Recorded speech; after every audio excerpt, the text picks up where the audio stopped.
Communication, marketing, recrutement. Vos besoins ont des solutions vidéo avec Décideur TV, le studio.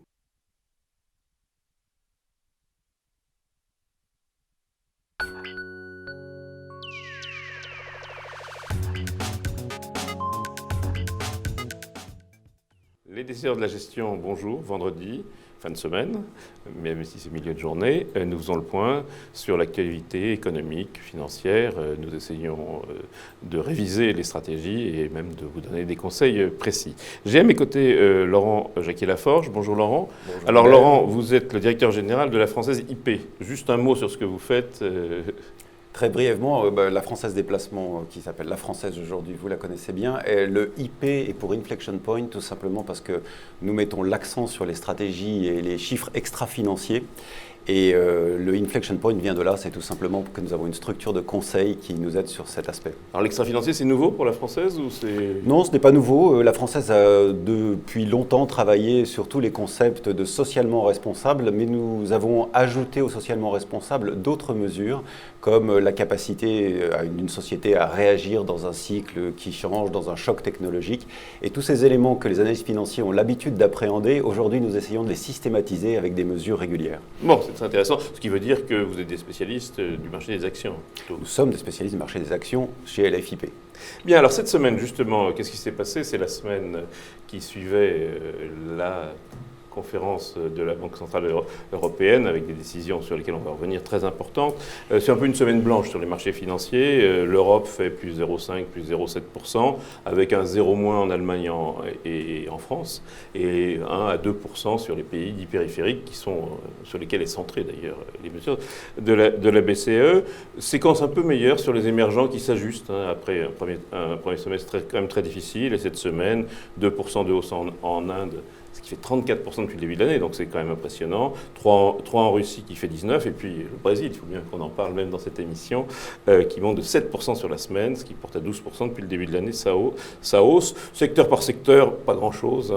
En Europe, les financières, alors ça c'est lié toujours à la Banque centrale, et aux États-Unis, l'énergie, avec une hausse de 4% du baril, et notamment événement en Irak, bien entendu. L'euro baisse contre toute devise, mais de manière très modérée par rapport à ce qu'on pouvait attendre après le plan Draghi. Contre toute devise, sauf le franc suisse, évidemment. Donc, quelque chose comme 1,5% contre le livre sterling et le yen. Quelque chose comme 0,8% contre le dollar. Et les taux, même chose. Les taux ne bougent pas beaucoup, les taux d'intérêt des obligations, sauf dans les fameux pays périphériques de la zone euro. Alors, nous allons commencer avec Laurent, tout de suite, avec les impressions macro.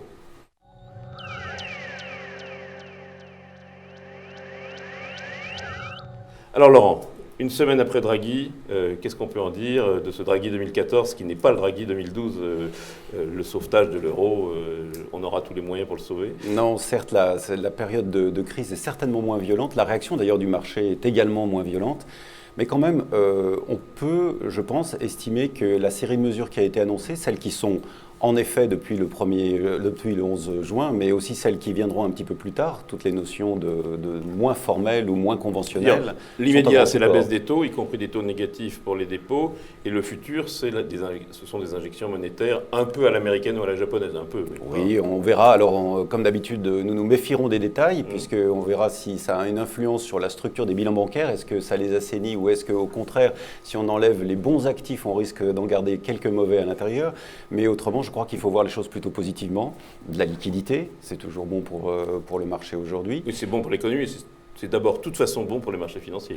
C'est bon pour les marchés financiers, mais je crois que c'est peut-être là la différence de ce Draghi 2014 par rapport au Draghi 2012.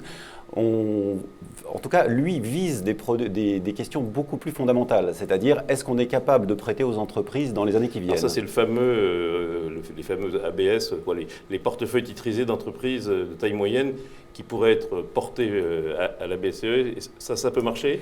Alors, il y a plusieurs effets. Il y a aussi le LTRO qui permet, si on crée... Le refinancement des banques. Voilà, le refinancement des banques à des conditions préférentielles. À 0,25%, c'est quand même des taux relativement bas, oui, on peut le dire. Avec un portage positif, ce qui doit être assez positif pour les banques également. Et donc, il s'agit de refinancer des prêts à l'industrie, des prêts d'investissement, et on exclut tous les aspects hypothécaires. Donc, c'est très intéressant. Donc vous achetez le plan, vous? Ah, moi, j'achète le plan. J'achète résolument le plan. L'intérêt, c'est au-delà des liquidités, c'est un séquencement, c'est-à-dire on a quelques perspectives. On a des perspectives de taux bas pour un bon moment, ce qui est toujours intéressant. Et on a également des perspectives de ces mesures non conventionnelles à venir qui doivent pouvoir stimuler le marché et l'économie. Donc vous voyez quelque chose, on parle 2012-2014, de bien 2 ans de plan qui va se développer. Oui, on voit assez loin puisque finalement le plan LTRO est à 4 ans. Oui. Et puis d'ici la fin de la revue de la qualité des actifs bancaires, on devrait avoir quelques mesures concrètes. Bien, alors, les marchés ont peu réagi. Est-ce qu'ils vendent la nouvelle? Est-ce qu'ils attendent d'en savoir plus? Encore une fois, c'est plutôt effectivement les pays émergents, les pays, pas périphériques qui en ont profité. Madame Merkel a même été jusqu'à dire s'il y a un plan pareil, c'est que ça va vraiment quand même très mal en ce moment. Certes, les inquiétudes, en tout cas les niveaux d'inflation sont tellement bas que la grande inquiétude évidemment c'est de partir en inflation négative, ce qui là serait un véritable problème. Mais je pense qu'il s'agit là quand même d'un barrage qui doit être efficace. Qui doit l'être et qui va l'être, donc si je comprends bien. Qui doit l'être et qui peut l'être. Bon, alors on traverse l'Atlantique, on va dans le sens du soleil. Aux États-Unis, après ce mauvais premier trimestre, on commence à anticiper, puisqu'on est quand même au mois de juin, sur ce que le second trimestre aura permis de faire. Qu'est-ce que vous en pensez? Alors le second trimestre, pour nous, ça sera résolument un trimestre de rattrapage. Nous avons des débats. Est-ce que ça sera un trimestre à plus de 4% de croissance ou à un peu moins de 4% de croissance? Ce qui nous intéresse, c'est les séquences à venir. Et les séquences à venir, on les fixe autour de 3% pour les trimestres à venir. Ce qui veut dire sur l'année, pas loin des fameux 3%, justement? Alors on sera certainement en dessous, puisque l'acquis négatif du premier trimestre, mais on devrait se situer autour de 2,4. C'est notre C'est 2,4 pour les États-Unis. Oui. Et ça correspond aux anticipations de la bourse pour vous? Alors ça correspond aux anticipations de la bourse, mais il est intéressant de voir que sur ce deuxième trimestre, je crois qu'on n'a jamais vu un tel écart des anticipations de la part des acteurs et des économistes. En fait, aujourd'hui, l'écart, il est autour de 3 à jusqu'à 4,5% de croissance sur le deuxième trimestre. Alors, derrière des statistiques qui, de temps en temps, sont un peu contradictoires, vous êtes sur le scénario de la croissance qui se développe et qui se redéveloppe. Pas sur le rythme, en tentant d'effacer le premier trimestre. S'il fallait le faire de façon presque un peu caricaturale, c'est oui. Nous entendons une croissance mondiale supérieure à 3% et un redéveloppement. Alors, le moteur, c'est évidemment aujourd'hui les États-Unis, on l'avait déjà remarqué. Nous avons quelques questions sur la Chine, comme tout le monde. Alors justement, la Chine, on a des statistiques qui montrent une stabilisation de la croissance, mais des problèmes qui sont toujours les mêmes problèmes, c'est celle des dettes et de l'immobilier. Et des infrastructures. Ouais, la Chine, la réponse est un peu toujours la même. Finalement, la Chine, on sait qu'on va baisser en taux de croissance, mais on sait qu'un taux de croissance même à 6,5% a beaucoup plus d'effet sur l'économie mondiale compte tenu de la taille de la Chine aujourd'hui, sur la croissance mondiale que ce que le 7-8% faisait faire avant. Par ailleurs, on a quand même quelques signaux. On a quelques signaux, d'abord des investissements de la part d'une politique qu'on pourrait qualifier quasi keynésienne. C'est ça, de la part. Mais oui, bien sûr, on sait que les investissements représentent l'essentiel du produit. C'est un produit très dirigé, un pays très dirigé. Il y a aussi quelques actions de la Banque centrale. Ça, c'est un deuxième aspect. Que l'État investisse en direct, c'est assez probable. C'est la condition pour qu'on garde des taux de croissance décents. Mais également, nous constatons que la Banque centrale chinoise pourrait peut-être diminuer son taux de réserve et en diminuant le taux de réserve, restimuler le crédit. Et le financement par les fameux conglomérats qu'on appelle du financement caché. Oui, c'est ça, le shadow. Caché, shadow. Ouais. Mais ça pose pas de problème, ça? Mais si, bien sûr, ça pose des problèmes. Aujourd'hui, ce qu'on voit, c'est que le gouvernement chinois, puisque c'est bien lui dont il s'agit, accepte quelques faillites, mais des faillites de taille, j'allais dire, relativement limitées, qui ne remettent pas en cause la croissance chinoise. C'est fusillé pour l'exemple. C'est un peu une remise à niveau. Dire, on arrête de produire sur ce type de crédit, on essaye d'assainir et de donner quelques signes de cet assainissement. Maintenant, le risque, il est toujours potentiel, il est fort. Bon, je retiens que de toute façon, vous voyez une croissance mondiale supérieure à 3%, et finalement, les États-Unis bien engagés, l'Europe, on peut y croire, et la Chine, la stabilisation, est toujours à des hauts niveaux. Et donc un effet d'entraînement. Vous vous souvenez, nous avons vécu pendant des années avec la croissance principalement en contribution des pays émergents. Oui. Aujourd'hui, le moteur de croissance, c'est évidemment les États-Unis. Si la Chine pouvait redémarrer un peu après quelques mois déprimés, ça serait un effet certainement positif. Ce sera tout pour les impressions macro. Passons aux réalités micro.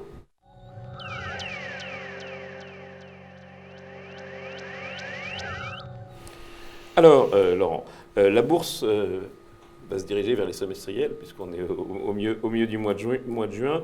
Est-ce que le rendez-vous est un rendez-vous à risque, d'une autre manière de dire? Est-ce que les multiples d'évaluations qui ont beaucoup monté depuis, notamment en Europe, est-ce que les résultats vont être au rendez-vous? Est-ce que c'est dangereux? Est-ce que les analystes financiers, comme tous les ans, vont réviser pas mal à la baisse les estimations? Alors ça, on ne peut évidemment pas l'exclure. Peut-être juste un très bref pas en arrière. N'oublions pas que nous avons vécu 3 années successives de baisse des résultats par action des sociétés européennes. C'est important, ça veut dire que toute la hausse du marché s'est faite par amplification des multiples. Voilà, donc, d'où l'importance de la question que vous évoquez précisément. Nous, notre attente, c'est... En fait, si on est logique avec ces anticipations de croissance, si on est logique avec les enquêtes qui nous sont données par les industriels, on peut anticiper statistiquement pour l'ensemble du marché plutôt des bonnes surprises sur ce deuxième trimestre. Donc, après un mauvais premier trimestre. Après un mauvais premier trimestre. Donc le deuxième trimestre bon, meilleur, ce qui fait un semestre qui va permettre de valider. En Europe, on est à plus 8% dans le consensus de hausse des bénéfices. On est à plus 8%. On peut faire un peu moins, mais pas catastrophiquement moins. C'est pas une révision jusqu'à 2%, par exemple. Non, c'est toute l'idée. L'idée d'abord, c'est de rester positif, c'est-à-dire des croissances positives de l'ensemble des sociétés qui composent l'indice. Et probablement, on va être en dessous de 10% cette année 2014, avec une tendance 2015-2016 plutôt autour de 10%. Et donc, les multiples d'évaluation de 15, 17, 18, ça se justifie? Du coup, les multiples peuvent s'assainir. D'abord, les choses ont un petit peu changé. Les taux d'intérêt sont historiquement bas. Donc, on sait que même avec des multiples très élevés, et la prime par rapport au on n'a jamais eu un rendement des actions supérieur de 1,5% à celui des obligations, pratiquement. Oui, c'est vrai. Ça n'est jamais arrivé. Mais enfin, c'est une mesure, je pense, dont il faut se méfier un petit peu ce terme relatif entre classes d'actifs. Moi, ce que je constate depuis de nombreuses années, c'est que finalement, le taux d'actualisation qui finalement nous permet d'aboutir au PE, il est autour de 8%, ce qui fait que cette prime paraît énorme aujourd'hui puisque les taux sont bas, mais mécaniquement, il y a peu de raisons qu'on ait une amplification du on voit PE. quand même les dangers quand on voit ce qui s'est passé cette semaine, par exemple, sur Vallourec. Dès qu'il y a une alerte sur les bénéfices, ou ce qu'il y a eu finalement sur Air France, pas parce que Lufthansa a émis une alerte, on voit que c'est tout de suite sanctionné quand même. C'est tout de suite sévèrement sanctionné. Alors c'est bien pour ça que très prudemment, je vous ai parlé de l'ensemble de l'indice et d'éléments statistiques. Après, quand on va au cas par cas, on n'est jamais à l'abri d'un profit warning, ça tout le monde le sait, d'autant plus que le statut du titre est assez élevé. Là, la correction est immédiate. C'est ça. L'impression qu'on a, c'est qu'il ne va pas y avoir un effet volume colossal. Il n'y a pas encore d'effet de devise, donc les marges, où est-ce qu'on les trouve? Alors l'effet devise, on a bien compris qu'il a été très violent en fin d'année dernière au premier trimestre. Là, maintenant, la légère remontée des devises émergentes, qui sont un point important. N'oublions pas qu'à peu près 50% du chiffre d'affaires des entreprises européennes se fait en dehors de l'Europe, et que sur ces 50, en gros, 30 sont faits avec les pays émergents. Donc c'est important. Donc l'effet devise devrait certainement se calmer à partir de ce deuxième trimestre. Plutôt positif encore. Alors, toujours micro, la bataille des télécoms, alors on y comprend de moins en moins. On a des valeurs des télécoms dans les plus fortes hausses un jour, dans les plus fortes baisses le lendemain. Comment est-ce que vous voyez cette bataille des télécoms française, là pour le coup? Alors, la bataille des télécoms, nous en avons profité, comme la plupart des investisseurs. Oui, tout a monté en réalité. En gros, tout a monté. Modo, avec des cycles numéricables, Iliad. Alors, oui, sur 6 mois, tout a monté. Voilà. Et tout a monté avec des retours. Mais malgré tout, moi, ce que je suis obligé de constater, puisque finalement nous sommes une gestion dite fondamentale, c'est que la dépréciation et la dégradation des résultats du secteur, quand vous regardez le mobile, le fixe, sont telles qu'aujourd'hui, il me semble que les prix affichés sont quand même un peu soufflés. Donc je serais assez prudent à l'égard des télécoms. Sur tout le secteur. Surtout le secteur. Même si ça redistribue, même si Bouygues se vend. Ça redistribue, même si la réglementation paraît en première analyse être moins stricte, même si on peut envisager moins d'acteurs, que les pouvoirs publics autorisent moins d'acteurs, malgré tout, je pense qu'il faut se concentrer sur les sociétés qui ont des marges qui tiennent à peu près la route. Et finalement, c'est Iliad qui ressort de cette. Donc le gagnant reste le gagnant. Iliad, depuis le début de l'année, gagne 60% presque. Donc c'est pas mal. Alors toujours actualité des valeurs. On retrouve une petite discussion sur les valeurs liées à l'automobile avec une baisse de 6,5% par exemple de Faurecia cette semaine. Comment vous voyez le secteur, tout simplement? Alors le secteur automobile et équipementier, bien sûr. Oui, c'est le secteur automobile et équipementier, nous restons positifs. Nous restons positifs parce que d'abord c'est un secteur qui n'est toujours pas très cher historiquement. Il l'est d'autant moins qu'on a vécu pour beaucoup, non pas d'équipementiers, mais d'assembleurs, on les appelle comme ça, les Peugeot, Renault, Fiat, avec des années négatives. Donc le simple fait de repasser en territoire positif, Peugeot peut être potentiellement un cas, donne là aussi un soutien au niveau des résultats. Et est-ce qu'on n'a pas été trop vite, en revanche, sur les équipementiers, justement, sur Forestia, sur Valeo, sur sur Plastic Michelin, Omnium, oui, sur Plastic Michelin. Omnium. Mais évidemment, tout le monde était très hésitant. On peut passer, ce ne serait pas idiot de passer des équipementiers vers les assembleurs, que les constructeurs qui sont des assembleurs. Alors, vous savez, c'est l'éternel sujet. Les leaders, si on peut les appeler comme ça aujourd'hui, on les trouve plutôt chez les équipementiers, Oui. c'est-à-dire ceux qui font des marges, qui font de la croissance, qui savent vendre à plusieurs assembleurs précisément. Oui. Donc, il est très naturel qu'on aille dans un premier temps sur les équipementiers. Est-ce qu'il faut jouer les assembleurs? Je serais Mais Peugeot un petit peut peu être un plus cas. prudent. J'ai- Mais il y a j'ai un entendu cadre ça. sur Peugeot. Alors BNP Paribas, alors c'est au centre de toutes les actualités avec cette amende, cette menace d'amende, etc. BNP et puis même le secteur, vous en pensez quoi? Alors, il y a à la fois beaucoup de choses à en dire et en même temps, on se doit d'être très prudent Oui. sur ce sujet. Le secteur, tout simplement, compte tenu de notre introduction sur les propos de Draghi, la possibilité d'avoir un coup de portage positif pour les banques, nous, on reste surpondéré sur le secteur bancaire dans son ensemble. Et Europe du Nord, Europe du Sud plutôt? Alors, la caractéristique de notre portefeuille aujourd'hui, c'est qu'il est plutôt au sud, même si les prix commencent à être élevés, mais tout simplement parce que le sud est plus local. C'est pour ça qu'il a beaucoup souffert dans un premier temps pendant la crise et qu'il a repris aujourd'hui. Et nous restons assez prudents sur ce qu'on appellera les banques d'affaires. Et là, les banques françaises, encore une fois, sont un petit peu particulières dans la mesure où il s'agit à la fois de banques de détail locales, mais aussi de banques d'affaires internationales. Et ça nous ramène à la question de BNP. Oui. Donc évidemment, BNP, est-ce qu'il faut profiter en fait de tout ce mouvement un peu négatif, ou est-ce que ça pourrait être long terme des gens comme vous aux États-Unis qui blacklistent quelqu'un qui aurait reconnu avoir commis une faute, par exemple? alors, la notion de la reconnaissance de la faute suppose de reconnaître la faute. Et là, il s'agit d'un cas très particulier, Oui. puisque finalement, ces limites sont fixées par les États-Unis aujourd'hui. Elles ne sont pas reconnues unanimement par Oui, tous non, les ils pays ont de fait des choses l'OCDE. qu'ils avaient le droit de faire en tant que banque française. Absolument. Alors, le vrai sujet pour la BNP, c'est évidemment le montant de l'amende. Donc, le Wall Street Journal articule beaucoup sur plus de 10 milliards de dollars. Ça Oui. reste à démontrer. Alors, on est en partie de poker, hein. Bien On sûr. bluffe des deux côtés, forcément. Plus dangereux, c'est la licence locale. Et limiter la licence locale, la BNP a une banque de détail sur la côte ouest qui est un des éléments de la BNP. Et je ne sais pas si elle va être touchée par cette mesure potentiellement, ce qui n'est pas totalement évident, puisque nous ne connaissons pas, c'est une des particularités c'est américaines, c'est que nous ne connaissons pas les détails de la procédure.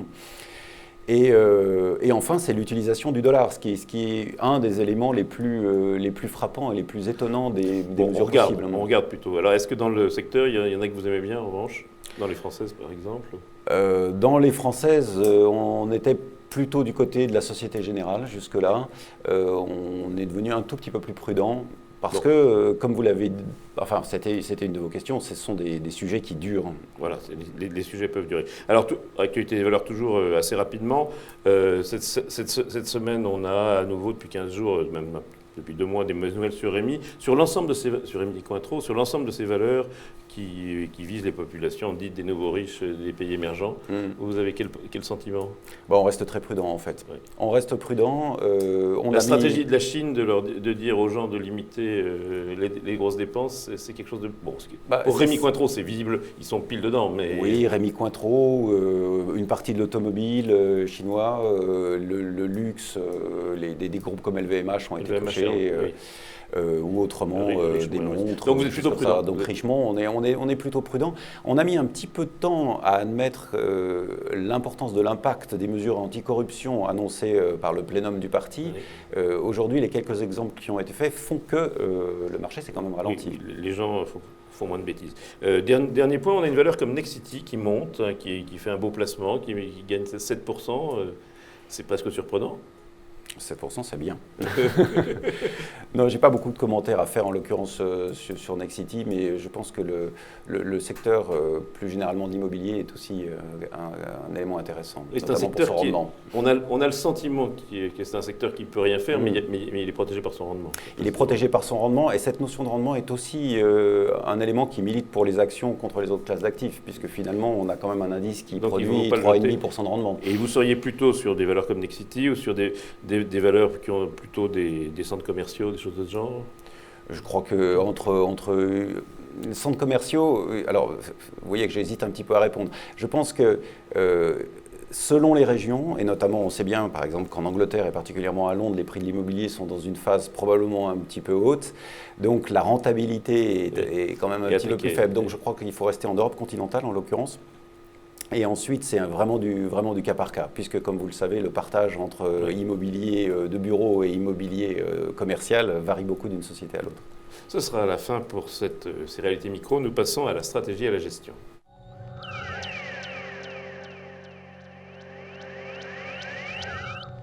Alors, stratégie et gestion, première remarque, les introductions en bourse se multiplient, notamment à la Bourse de Paris. Est-ce que c'est un signe? Est-ce qu'il y a des opportunités à saisir? Alors, il y a certainement des opportunités à saisir. Est-ce que c'est un signe également? On pense que... Alors, est-ce qu'il y a une sorte d'urgence? Est-ce que les sociétés se bousculent au portillon, pour dire les choses de façon un peu caricaturale?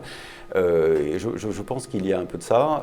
Les marchés ont des niveaux de valorisation qui, comme vous le faisiez remarquer, sont historiquement plutôt corrects. Moi, je ne les crois pas trop élevés, pas soufflés, mais quand même assez élevés. Ça peut être intéressant de coter un titre. Donc, les industriels sont certainement motivés pour aller chercher des capitaux aujourd'hui. Et donc, dans celles qu'on annonce, il y en a qui vous plaisent a priori. Il y a Euronext qui est un sujet en soi. Qui est un vrai sujet dans les métiers, puisque c'est la Bourse de Paris notamment. Alors, en l'occurrence, Euronext nous intéresse. C'est amusant parce que, par exemple, nous, dans notre approche, on avait plutôt choisi le LSI, donc le London Stock Exchange, pour une raison qui n'était pas liée à sa valorisation, mais tout simplement, nous nous sommes rendus compte que c'était la bourse qui cotait le plus de sociétés innovantes. Donc c'était un critère extra-financier que nous avions retenu à cet égard. Euronext, c'est à regarder, et après c'est beaucoup une question de prix. Par exemple, Coface, qui était un sujet qui ne semblait pas nous intéresser de façon très, je veux dire, poussée et immédiate. Après avoir revu le dossier, c'est un dossier que nous regardons de très près aujourd'hui. Et alors, Coface, est-ce que c'est un dossier qui incite à aller regarder les Hermès dans le même secteur? Ça pourrait. Ça pourrait. Alors, en tout cas, ça nous donnera des éléments de valorisation nouveaux et l'acceptation du marché. C'est toujours bon parce que ça fait tourner. Ça remet un peu de lumière sur un secteur qui paraît très technique, financier, avec des spécificités qui sont plus dures à aborder. On ne comprend pas très bien et il y a peu de comparables. Donc effectivement, rajouter un comparable, c'est une bonne nouvelle. Alors, vos concepts du moment? Nos concepts du moment. Oui. Alors, on a plusieurs orientations. Je dirais que vous évoquiez les États-Unis tout à l'heure. Je pense qu'il y a une chose à surveiller, c'est la potentielle hausse des taux américains. Autant nous avons été surpris, je dirais, quand je dis nous, c'est un nous collectif, le marché, par le fait que les taux américains dans le premier trimestre ont plutôt baissé. Oui, autant si la croissance est dans la ligne de ce que nous attendons, ce qui est notre scénario, il faut s'attendre à des taux américains qui passent la barre des 3%. Passer la barre des 3%, ça a forcément une influence sur l'Europe et notamment sur certains secteurs européens. Donc par exemple, l'assurance, et notamment l'assurance vie, et pour être encore plus spécifique, AXA, est un titre qui généralement bénéficie de cette hausse des taux. Oui, c'est un titre sur lequel les gens sont très réticents à cause précisément du niveau des taux. À cause du niveau des taux et de la difficulté à avoir une activité vie rentable. Oui. Mais justement, la hausse des taux américains donc, sur la hausse des taux, très fortement corrélée.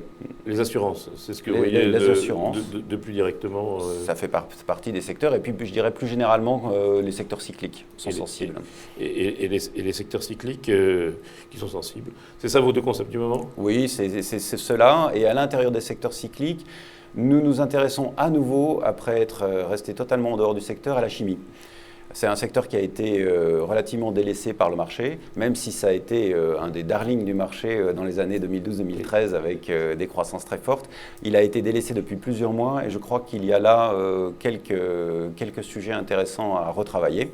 La croissance américaine, il y a aussi une corrélation assez forte et quelle que soit la forme de reprise chinoise, si on avait un taux de croissance qui cessait de baisser, ça suffirait pour se réintéresser à ce type de valeur. C'est plus la chimie que d'autres cycliques comme la sidérurgie ou comme les cimentières? Oui, parce que pour nous, toujours dans notre approche qui est un peu spécifique, dans ces critères extra-financiers, on constate aussi que, remarquez, ce n'est pas exclusivement extra-financier, mais il y a beaucoup de surcapacité dans les deux domaines que vous venez de citer. C'était vrai pour la chimie, non, mais pas dans la chimie de spécialité. Donc le gaz, la chimie de spécialité, les ingrédients à regarder. On va y revenir avec le dernier chapitre, les conseils.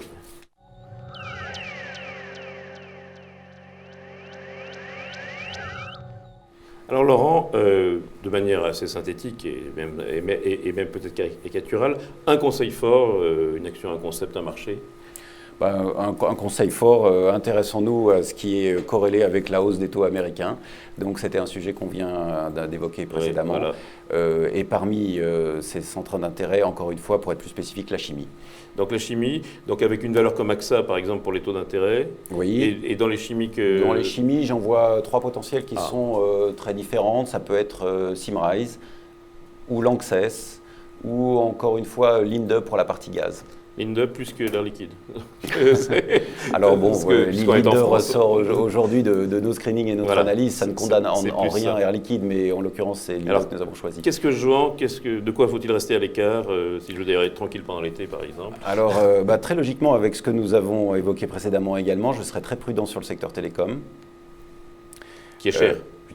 Finalement, à force de monter qui est cher tout le temps, et qui a des fondamentaux qui ne cessent de se dégrader, à moins qu'on mette le réglementaire au-dessus de tout. Est-ce que c'est le cas pour toutes les sociétés de services publics, les fameuses utilities aussi?